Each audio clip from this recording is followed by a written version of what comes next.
Alors les ambitions sur ces championnats du monde de Madrid sont les mêmes comme sur tous les championnats du monde.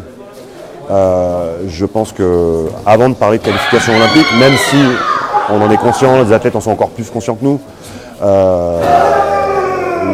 les championnats du monde auront un gros coefficient, que ce coefficient va rester, que ça va permettre de qualifier, en tout cas de marquer le maximum de points pour se qualifier au JO, etc., etc.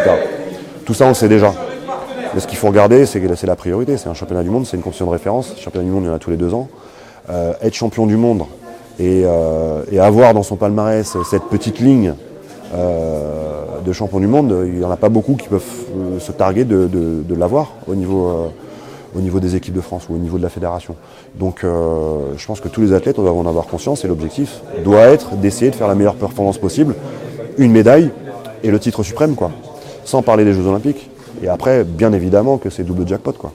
On n'a pas d'objectif chiffré parce que à chaque fois qu'on se fixe des objectifs, soit chiffrés en se disant bah voilà, tel athlète est en super forme, tel athlète a fait tel résultat, il va gagner, il va faire un podium, bah, souvent c'est d'autres qui gagnent. Donc, il y a des surprises, il y a des déceptions. On essaye de ne pas faire de plan sur la comète, de pas faire trop d'objectifs chiffrés, mais d'essayer de faire en sorte que tout le monde soit le mieux préparé possible et soit en capacité en tout cas d'aller chercher la meilleure perf. La meilleure perf, c'est le titre de champion du monde. Voilà. On sait qu'aussi qu'on part avec certains handicaps, mais voulus, notamment avec les équipes, puisque on a voulu ne pas doubler individuel et équipe. On l'a fait au championnat d'Europe avec beaucoup de doutes. Et finalement, on s'est rendu compte que les filles, avec très peu d'expérience, une équipe constituée comme ça à la va-vite, fait une 3e place en battant la Turquie, qui est l'une des références. Donc je pense qu'aujourd'hui, on peut se dire qu'on a une équipe qui peut aller au bout. Alors c'est pas l'équipe des championnes du monde en titre, mais elle peut aller au bout. Les garçons, c'est pareil. On a des jeunes vraiment de qualité. Je pense à Maxime Rély-Fox, qui est champion d'Europe espoir, moins de 21 ans. Kylian Ciseaux, qui a aussi gagné beaucoup de compétitions chez les jeunes.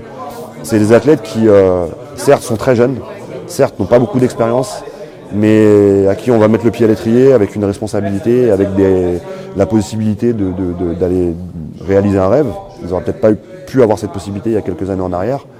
Et c'est peut-être ça qui va faire leur force et la force de l'équipe masculine. Effectivement, il y a des catégories qui ont été un peu plus difficiles que d'autres à départager. Après, nous, on s'est basé sur des critères de sélection.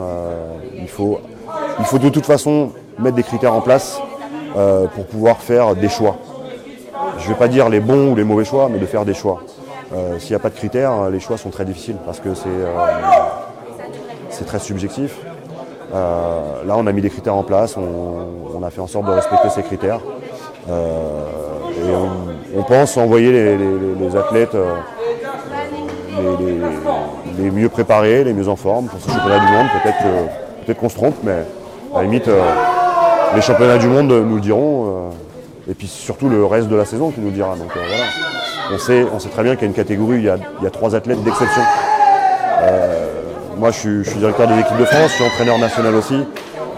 J'ai la planète entière du karaté qui vient me voir pour me dire à chaque compétition, mais c'est quoi cette catégorie, quoi. Vous avez 3 filles.